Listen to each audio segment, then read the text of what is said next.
All right, so probably one of the things that's already on your mind as you're thinking about building a business is cash flow. I mean, it's one Yes. thing to have a really great idea, but it's a whole other thing to make sure that the money's flowing the right way at the right time. Today, we're diving deep on the top 7 cash flow mistakes. These are mistakes that can really trip up even the most savvy entrepreneurs. And we're not just going to leave you hanging. We're going to give you solutions and real-world examples. Yeah. We even have a couple of book recommendations to help you navigate these choppy waters when it comes to cash flow for your startup. It's so fascinating how many startups, they will just get laser focused on revenue and profit, but then they end up really stumbling when it comes to, actually like, when is the money coming in? When is the money going out? That's where cash flow forecasting comes into play. Yeah, it's like that SaaS startup we were talking about, the one that landed this huge annual contract. But then they realized they were only getting paid quarterly. It's like, talk about a cash flow roller coaster. So you land this big client, fantastic. But if you haven't planned for those gaps in payments, you could be in for a pretty rough ride. Mm. So what do we do? What are some tools or strategies to kind of like avoid that situation? Well, I think a 12-month cash flow projection is a good place to start. I mean, it's like having a financial GPS for your business. So you can map out, what you expect to earn and what you expect to spend over the next year. And that can help you identify any potential shortfalls before they become like a major problem. So things like QuickBooks or Float, tools like that can be really helpful. Yeah, and it's not just about mapping out the good times, right? What about those unexpected bumps in the road? Totally. That's where having a healthy cash reserve can really come into play. Ideally, like 3 to 6 months worth of operating expenses. This is like your financial safety net. It gives you that breathing room to handle any unexpected expenses or even like economic downturns, even, slower than expected payments from clients. Right. And speaking of slower than expected payments, I mean, what about those overly optimistic revenue projections? Mm. You get so many startups, especially first-time entrepreneurs, they get caught up in the hype and they overspend based on what they think they're going to make. It's a really common trap. So I think instead of relying on gut feelings or even just like overly optimistic projections, I would really recommend grounding those revenue estimates in real data. You know, look at industry benchmarks, analyze your competitors. Most importantly, test those assumptions with actual sales data whenever possible. And even then, build in a little bit of a buffer for potential shortfalls, like that e-commerce startup that, they overspent on all that inventory before the holidays. They learned that lesson the hard way, like supply chain issues, unexpected competition. All kinds of things can throw a wrench in the works. For sure. And that kind of brings us to another really important point, the pace of growth. While ambition is amazing and essential, unchecked growth can be just as dangerous as stagnation. It's like that food delivery startup that expanded to Yeah. like 5 different cities all at once. Their growth looked amazing on paper, but they spread themselves way too thin, they underestimated the costs, and they ended up facing a cash crunch. Exactly. It's about finding that sweet spot between ambition and financial prudence. So focus on sustainable growth, profitable growth, rather than, chasing vanity metrics or trying to just conquer the world overnight. Make sure that each sale that you're making is actually making you money, and then scale gradually based on real demand, not just your projections. And then speaking of making sure that every sale is actually making you money, waiting for clients to pay invoices. Oh my gosh. This is one of the biggest headaches for startups, right? It's a huge pain point. Yeah. And poor accounts receivable management, it can really cripple a young business. Imagine you're offering your services on like net 60 terms. That means you're waiting 2 months to get paid. That's a really long time to kind of float expenses. Especially when you're a young company, right? So how do we break free of that constant, chase for payments? So a couple of things you can do. First, consider offering early payment discounts. Even a small discount, like 2% for paying within 10 days. That can really incentivize your clients to pay faster. Yeah. So they save a little bit, you get your cash sooner, win-win. Yeah. What else? Leveraging technology, I mean, this is a game changer. Invoice automation tools can streamline the whole process. They send automatic reminders. They give you a clear overview of all your outstanding payments. It's like having a virtual assistant who's dedicated to getting you paid. I love that. I can see how much time and stress that would save. For sure. And as basic as it sounds, be really upfront about your payment terms right from the start. Don't be afraid to negotiate with your clients and push for those shorter payment windows whenever possible. Absolutely. Solid advice. It's all about being proactive and setting those expectations from day one. Yeah. Okay, now this next one, this one might hit a little close to home for some of our listeners. The temptation to overspend. especially on non-essentials. I think we've all been seduced by those shiny objects at one point or another, right? Oh, yeah, for sure. It's really easy to get caught up in that excitement of building, like a cool startup. But those fancy gadgets and those lavish office setups, they can drain your cash reserves faster than you think. It's like that tech startup we were talking about, the Yeah. one that invested in this massive office space. Instead of maybe, looking into some remote work options, I bet those expensive ergonomic chairs didn't feel quite so comfortable when they were facing a cash crunch a few months later. Right. So before making any kind of major purchase, ask yourself, does this directly contribute to generating revenue or delivering my core product or service? And if the answer is no, it might be time to reconsider that purchase. So it's about prioritizing needs over wants, right? Bootstrapping, being resourceful, making sure that every dollar you spend is really aligned with your business goals. You got it. And you can also negotiate with suppliers and vendors for better deals. A little bit of bargaining can really go a long way when it comes to saving money and preserving that cash flow. This has been so insightful so far. We've talked about forecasting, maintaining reserves, managing growth, mastering those accounts receivable, keeping those expenses in check. I feel so much more prepared to tackle my own cash flow challenges now. But what about that allure of venture capital? It's tempting to see it as a magic solution, but I'm guessing there are some pitfalls to avoid, right? Oh yeah, for sure. Venture capital can be a powerful tool for scaling a proven business, but it's not a quick fix for any underlying cash flow problems. Think back to that startup we discussed, the one that burned through millions in funding without having a sustainable business model. It's a cautionary tale, for sure. Yeah, it's like winning the lottery and then spending it all on fleeting luxuries instead of, investing in a secure future. Perfect analogy. So I would say instead of viewing VC funding as a free pass, focus on building a business that can actually generate revenue and stand on its own 2 feet. Then when you do seek funding, you'll be in a much stronger position to attract those investors. Negotiate better terms. So prove your concept, build that viable business. Yeah. And then seek that external funding. Exactly. And speaking of things to be mindful of, let's not forget about the often dreaded taxes. Taxes, the necessary evil of entrepreneurship. Why is this such a common mistake for startups? I think a lot of it is just that out of sight, out of mind mentality. A lot of startups will just completely forget to factor in those taxes and compliance costs, which can lead to some really nasty surprises come tax season. Remember that freelance-based startup that got in trouble for neglecting to track their sales tax? That's definitely a situation you want to avoid. Absolutely. Nobody wants a surprise visit from the tax authorities. So what can startups do to stay on top of those obligations? So first, set aside a portion of your profits specifically for taxes, at least like 25 to 30%. It's always better to err on the side of caution, have a little bit extra set aside, than to scramble at the last minute.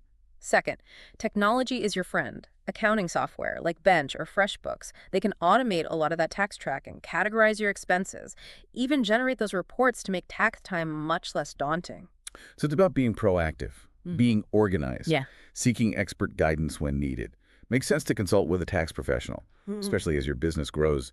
Absolutely. They can help you navigate those complex tax laws, make sure you're taking advantage of all the applicable deductions, keep you on the right side of compliance. Now, this leads to a topic that I think is often misunderstood: the relationship between profits and positive cash flow. Wait, what? How can a business be profitable, but not have positive cash flow?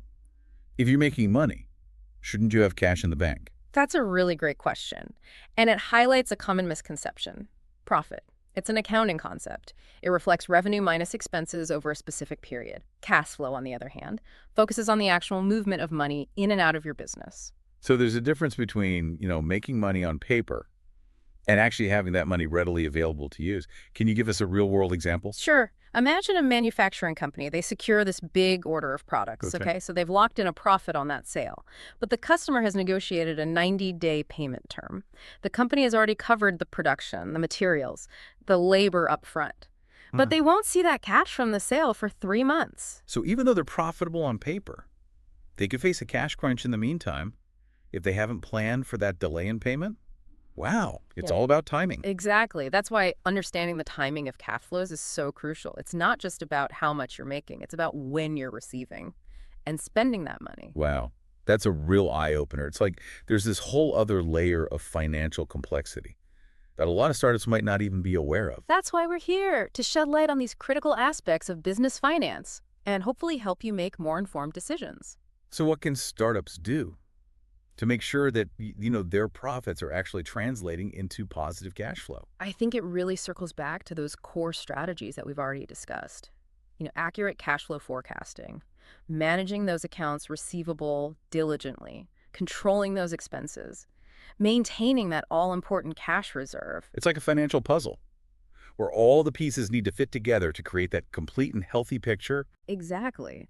And just like any puzzle, it requires careful planning, attention to detail, and a little bit of strategic thinking. This has been so helpful.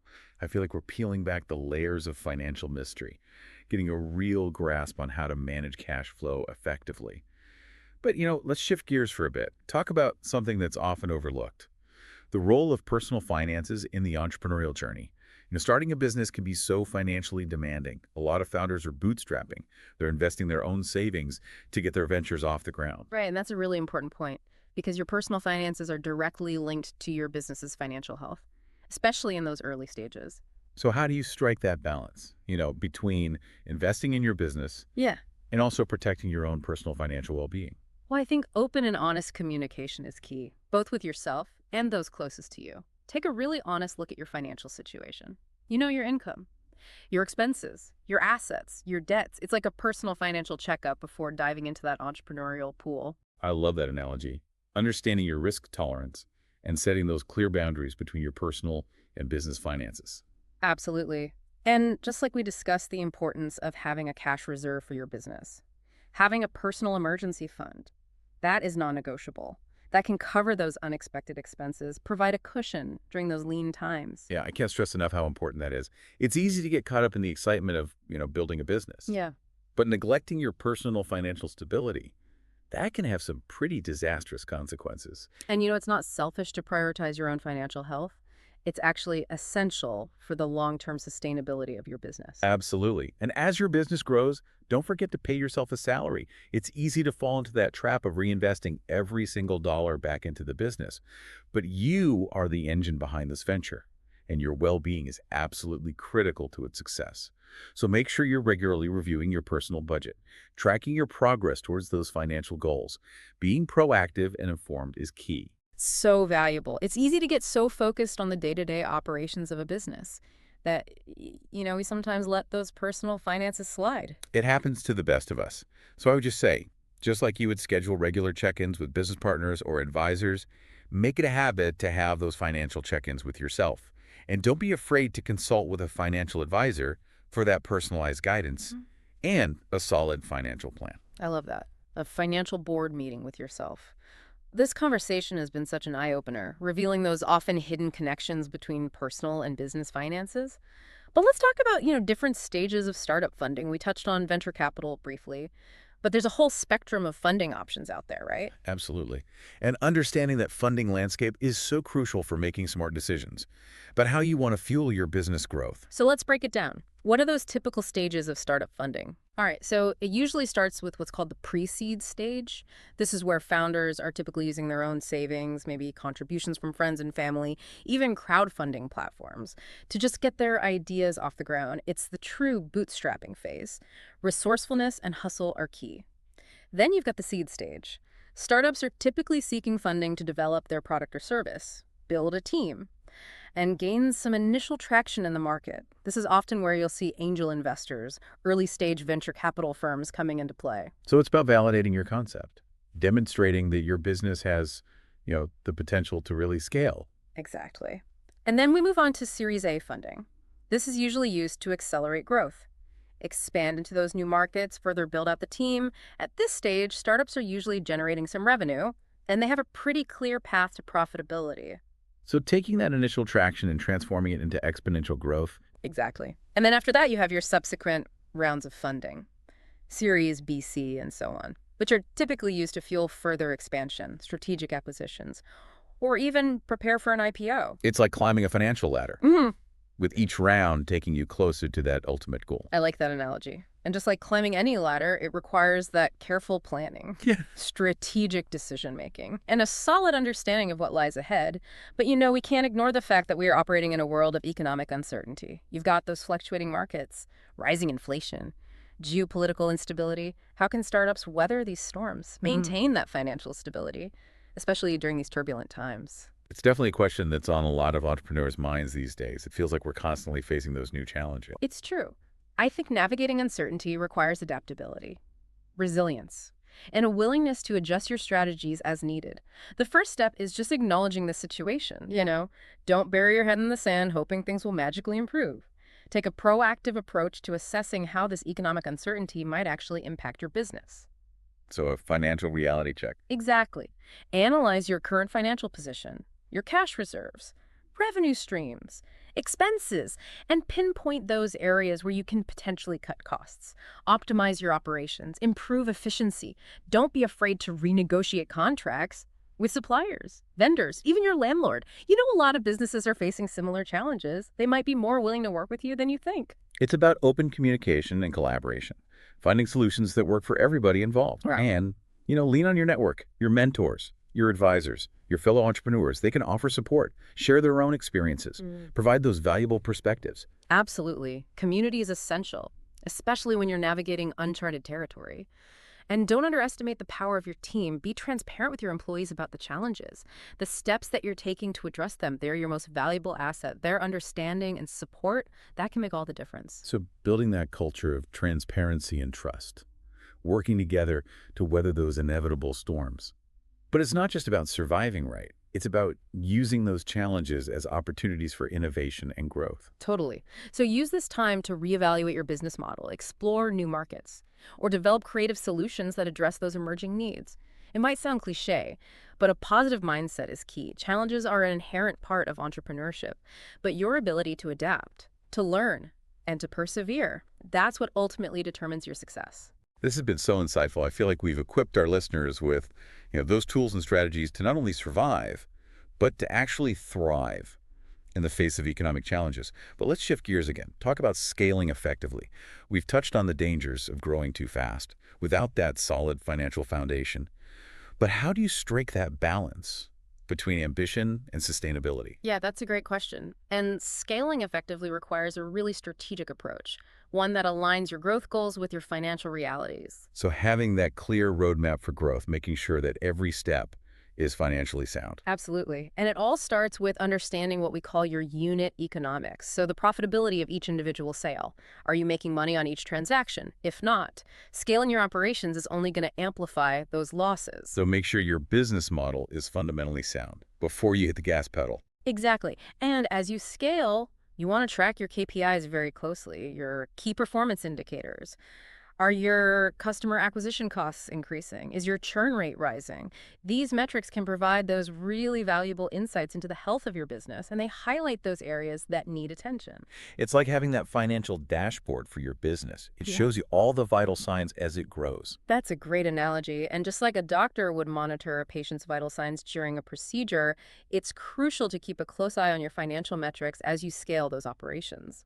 So what are some other key things to keep in mind when scaling? Well, building a strong team is essential. As your business grows, you're going to need to delegate those responsibilities, empower your employees, and create that culture of accountability. You need a team that can actually grow with the business and take on those new challenges as they arise. So having the right people in the right roles, people who are not only skilled, but adaptable, aligned with your vision. Absolutely. And don't underestimate the importance of processes and systems.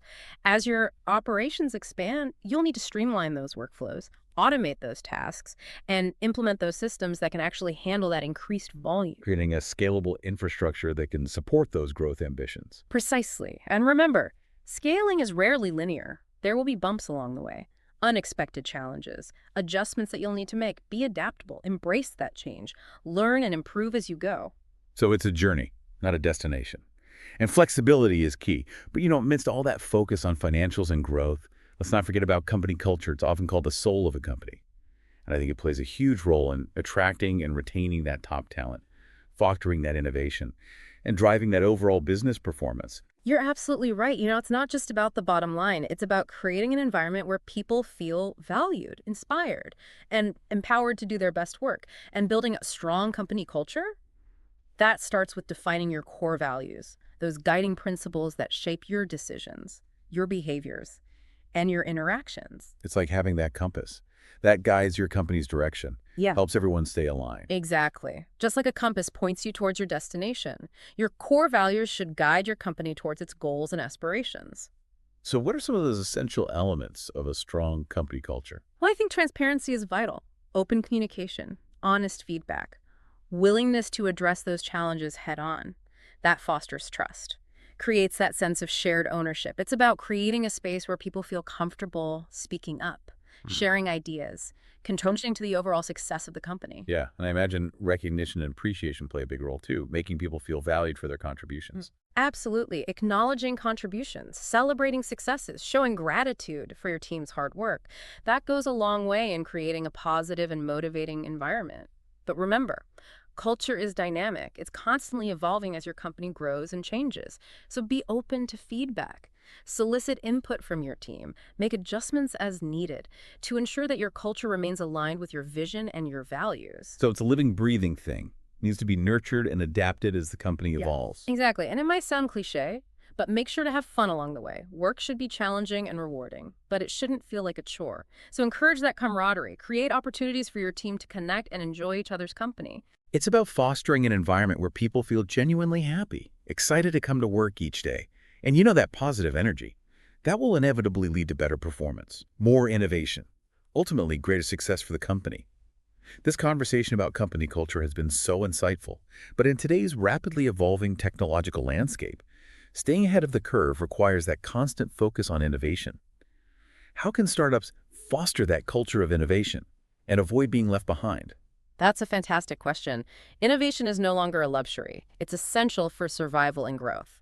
And it starts with creating an environment where creativity is encouraged and failure is seen as a learning opportunity. So embracing that growth mindset, experimentation and risk-taking are welcomed. Absolutely. Encourage your team to challenge assumptions, explore new ideas, Right. think outside the box. Don't punish failure. Instead, view it as valuable data. That can inform future decisions. And don't underestimate the power of diversity. Different perspectives, different backgrounds, different experiences, they can lead to those truly groundbreaking insights.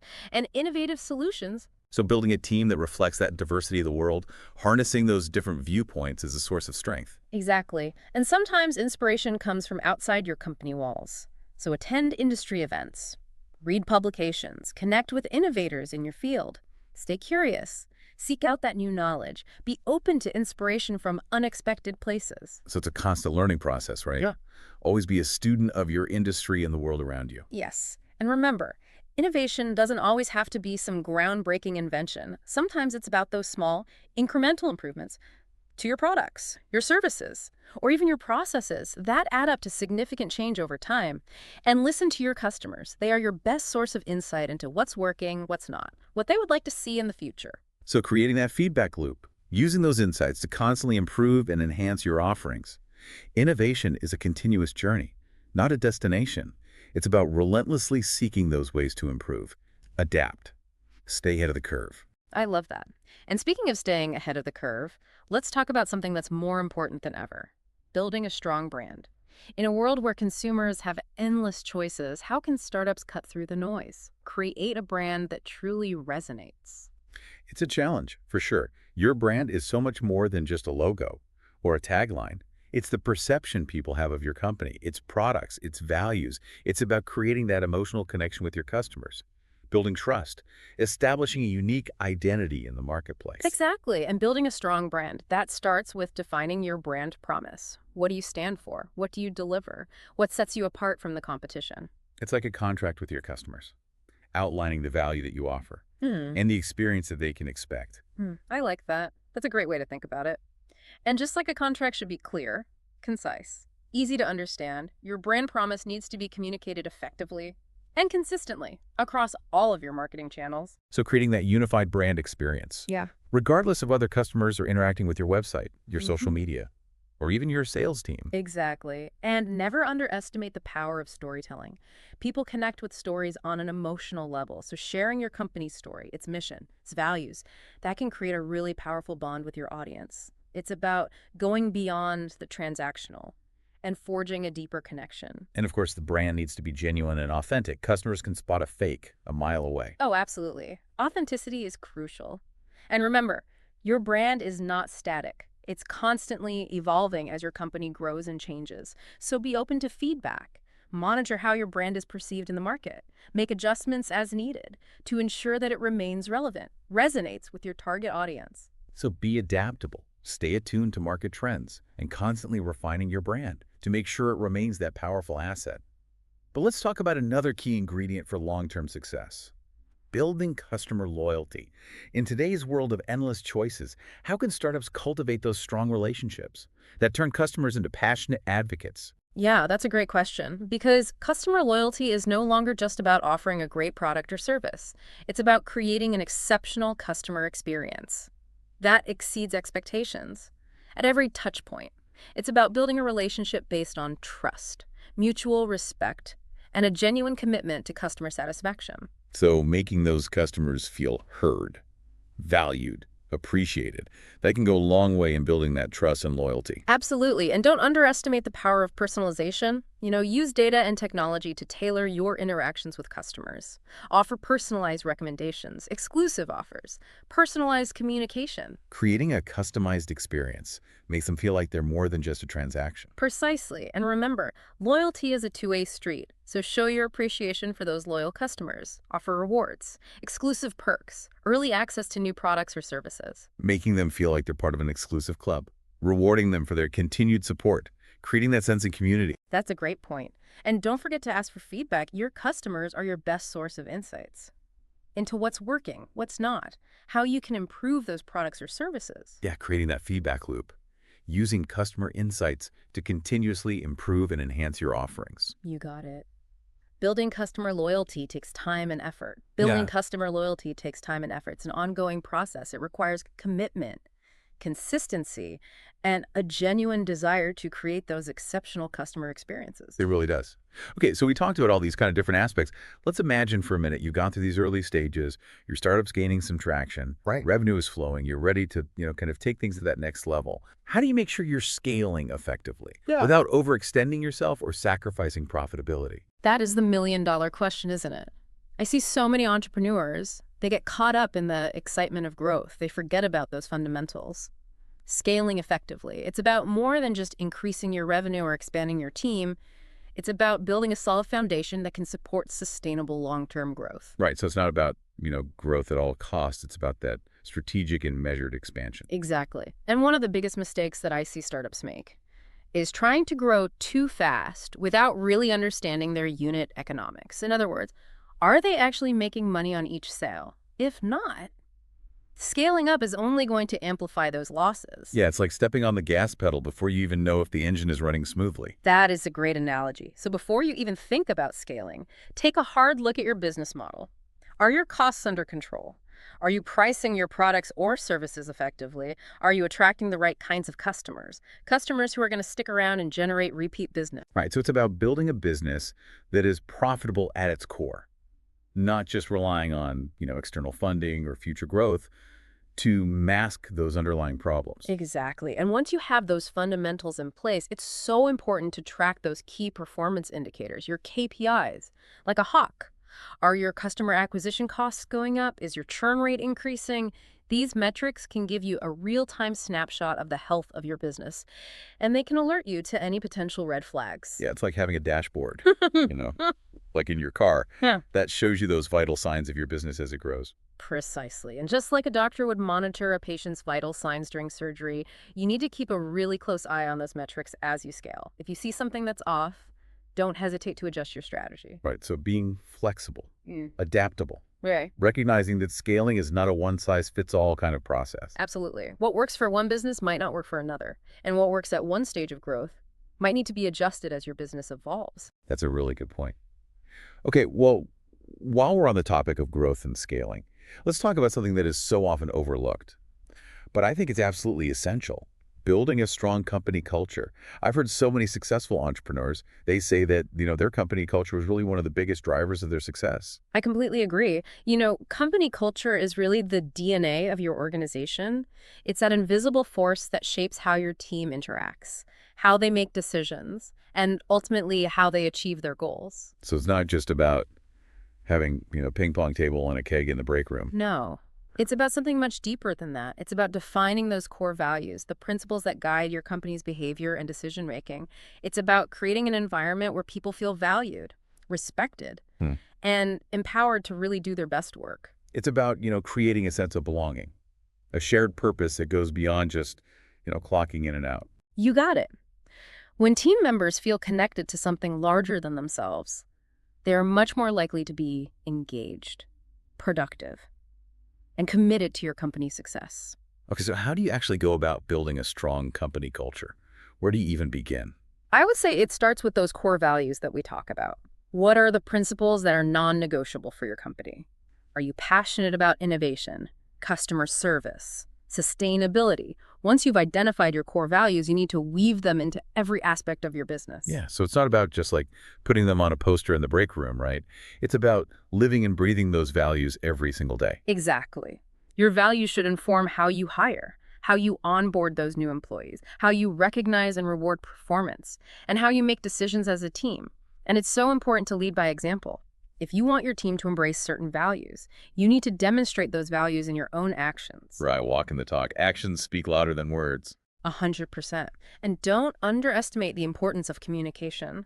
Talk openly about your company values. Share those stories that exemplify those values. Encourage your team to provide that feedback. Share their own perspectives. So creating an open and honest dialogue, a culture where people feel comfortable sharing their ideas and their concerns. Exactly. And don't be afraid to celebrate your successes. When your team achieves something great, make a big deal out of it.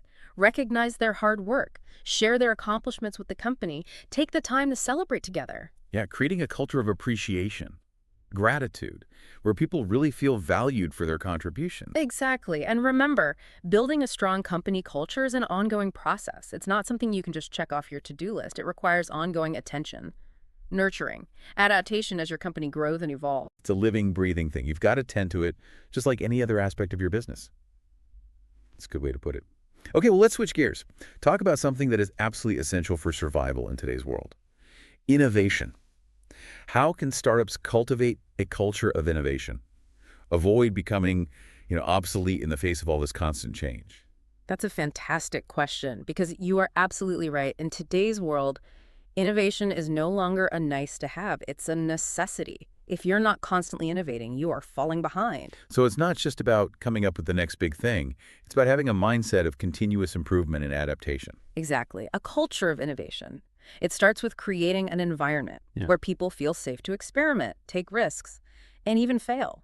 You need to encourage your team to challenge assumptions, think outside the box, come up with new ideas. It's about, creating a safe space for experimentation, where people aren't afraid to make mistakes. Yeah. You got it.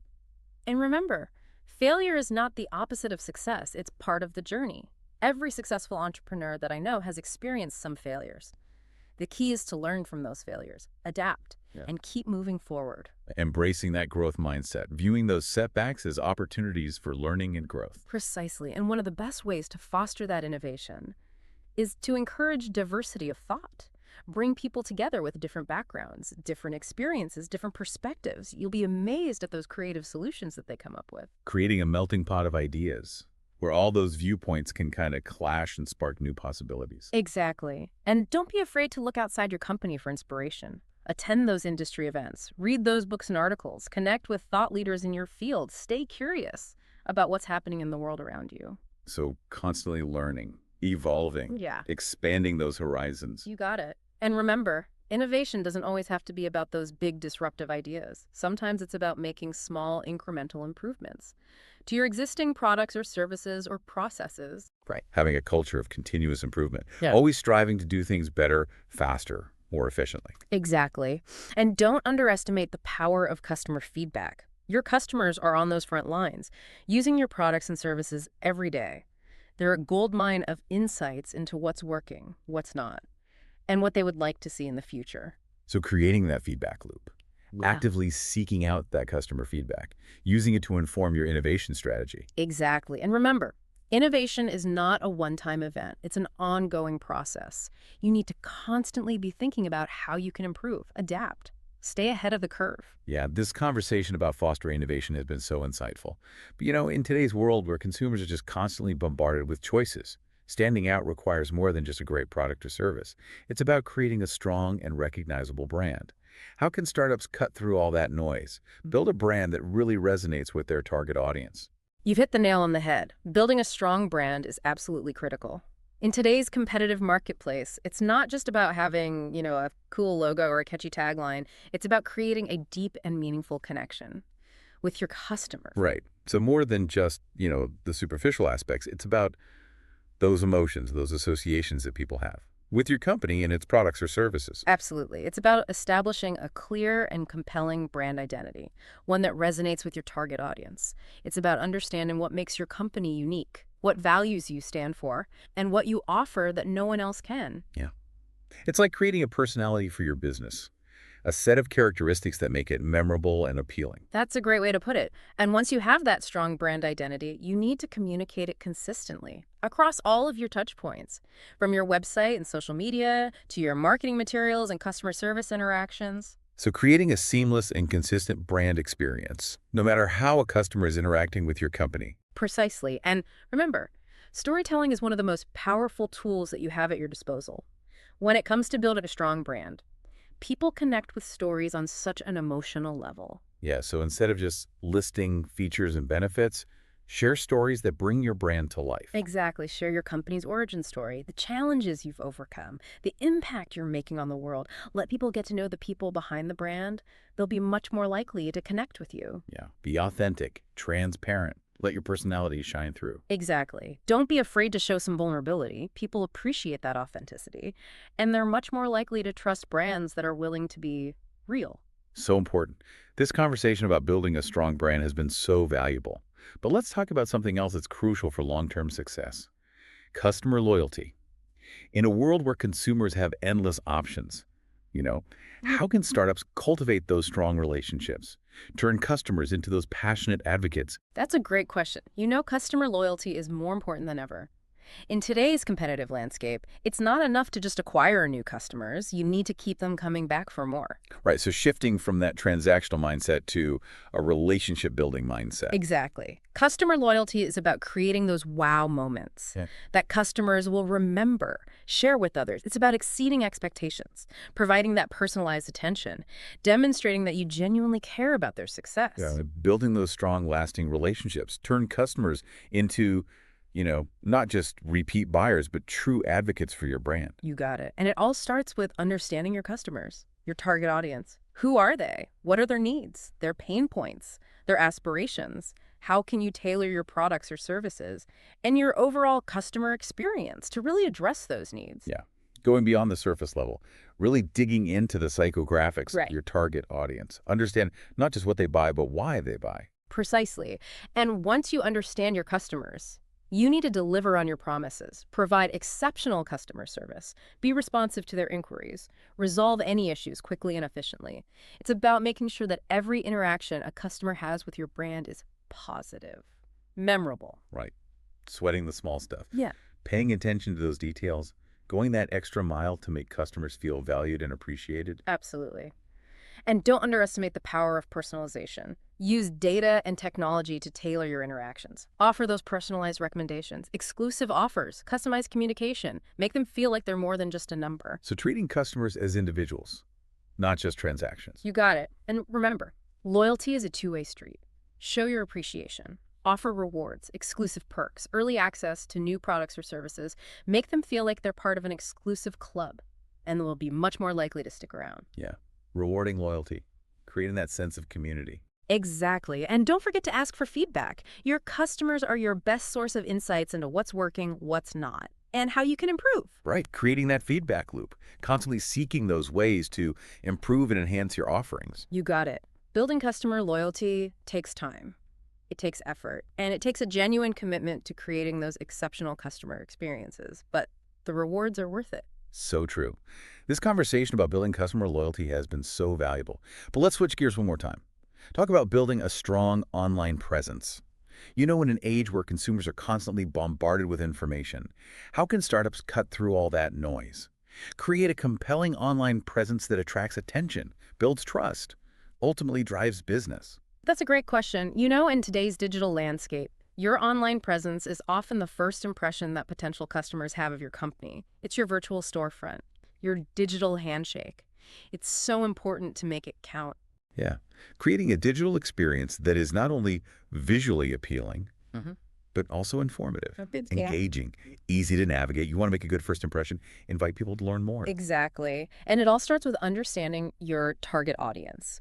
Who are they? Where do they hang out online? What kind of content are they interested in? What are their pain points? How can you address those pain points through your online content? Yeah. Doing your research, Yeah. understanding your audience's demographics, psychographics, online behavior, tailoring your online presence to really resonate. Precisely. Once you understand your target audience, you can start developing a content strategy that aligns with their interests, provides value, creating content that's informative or entertaining, educational or inspirational, content that your audience will want to consume and share. Right. It's not just about blasting out those promotional messages. It's about providing value, building relationships, establishing yourself as a trusted resource. You got it. And don't underestimate the power of visuals. In today's visually driven world, high quality images and videos and graphics, they can make your content stand out, capture attention. Yeah, you got to catch their eye. People are just bombarded with visual stimuli all the time. Exactly. And remember, your online presence isn't just about your website. It's about being active on social media, engaging with your audience, building relationships online, establishing yourself as a thought leader. It's creating that multi-channel presence, Yeah. using all those different platforms to connect. And of course, we can't forget about SEO, search engine optimization. That's how you make sure that your online content is discoverable. You're absolutely right. SEO is crucial for driving organic traffic to your website. It's about making sure that your content is optimized for those relevant keywords and phrases so people can easily find you when they're searching online. This conversation about building a strong online presence has been so insightful. But let's talk about a challenge that so many startups face as they grow, managing international expansion. As businesses look to broaden their reach, beyond those domestic markets, what are some key considerations for navigating the complexities of going global? That is a great question. International expansion can be incredibly rewarding, but it's also challenging. It requires careful planning, meticulous execution, and a really deep understanding of that target market. It's not just about, translating your website and shipping your products overseas. It's about understanding the cultural nuances, the regulatory frameworks, the business practices of that target market. Yeah, approaching it with a sense of cultural sensitivity, willingness to adapt your business model. Exactly. And it all starts with conducting thorough market research. You need to understand the market size, the demographics, consumer behavior, Yeah. competitive landscape, all of those factors that will influence your success. Right, so doing your homework, gathering those insights, making data-driven decisions. Precisely. And once you've identified a promising market, develop a localized strategy. That means adapting your product or service, your marketing messages, your overall business approach to align with the cultural norms and preferences. It's not about imposing your existing business model on a new market. It's about being flexible, adapting, tailoring your approach. Respecting those cultural differences, recognizing that what works in one market may not work in another. Exactly. And don't underestimate the importance of building relationships with local partners, whether it's distributors, suppliers, or strategic alliances. Having that local presence can provide invaluable insights, facilitate market entry, and help you navigate all the complexities. So leveraging that local expertise, building trust, creating those win-win partnerships. You got it. And remember, international expansion takes patience and flexibility. It's a journey, not a destination. There will be bumps along the way. Right. Embracing the learning process, being adaptable, continuously refining your approach as you gain that experience. Exactly. And remember to celebrate those successes along the way. Expanding internationally is a significant achievement. Acknowledging those milestones can boost morale, motivate your team to keep pushing forward. Yeah, such great advice. This conversation about managing international expansion has been so valuable. But in today's world where consumers are increasingly aware of the impact that businesses have, on society and the environment, how can startups prioritize those ethical considerations? Build a sustainable business that aligns with their values? That's an excellent question. In today's world, ethical and sustainable practices, they're no longer just nice-to-haves, they are must-haves. They're essential for building a strong brand, attracting and retaining top talent, Yeah. and gaining the trust of those consumers. Yeah, going beyond profit maximization, considering that broader impact your business has. Yeah, absolutely. And it all starts with Defining your company's values. What do you stand for? What kind of impact do you want to have on the world? Once you have a clear understanding of your values, you need to embed them into every aspect of your business operations, from product development to supply chain management to marketing and customer service. So walking the talk right, demonstrating your values through your actions, not just your words. Precisely. And don't underestimate the power of transparency. Be open and honest with your customers about your sourcing practices, your environmental impact, your commitment to ethical labor standards. Yeah, building trust by being transparent and accountable, showing customers that you're genuinely committed to doing the right thing. Exactly. And remember, sustainability is not just about environmental responsibility, it's also about social responsibility.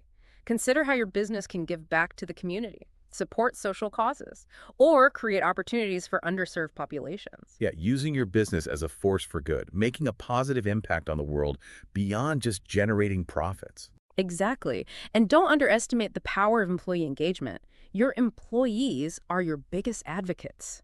By involving them in your sustainability initiatives, you can create a culture of shared responsibility, make a real difference. Yeah, empowering your team to be part of something bigger than themselves, something that makes a positive contribution to the world. You got it. Building an ethical and sustainable business is an ongoing journey. It's about continuously learning, adapting, striving to make a positive impact on the world. This conversation about ethical and sustainable business practices has been so inspiring. But let's switch gears again. Talk about something that's more important than ever in today's world: building resilience and adaptability. We're in an era of rapid technological advancements, geopolitical uncertainty, economic volatility. How can startups cultivate the resilience they need to thrive? That's a crucial question. Resilience and adaptability are no longer just nice-to-haves. They're essential for navigating the complexities of the modern business world. So being prepared for the unexpected, embracing change, having the agility to pivot and adapt as needed.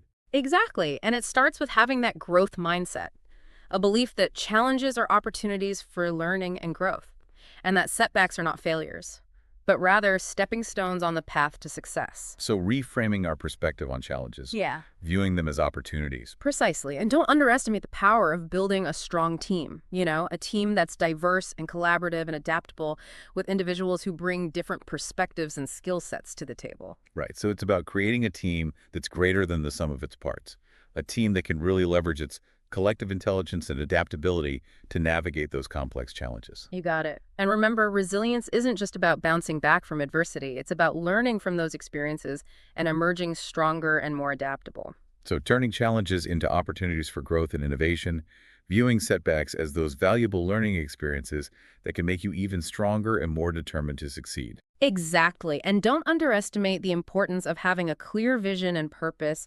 Knowing what you stand for, what you're trying to achieve, and why it matters can provide a sense of direction and motivation during those really tough times. Right, it's like having that North Star that guides your decisions and helps you stay focused on what's truly important, even when the seas are rough. That's a great way to put it. Remember, building resilience and adaptability is a continuous journey.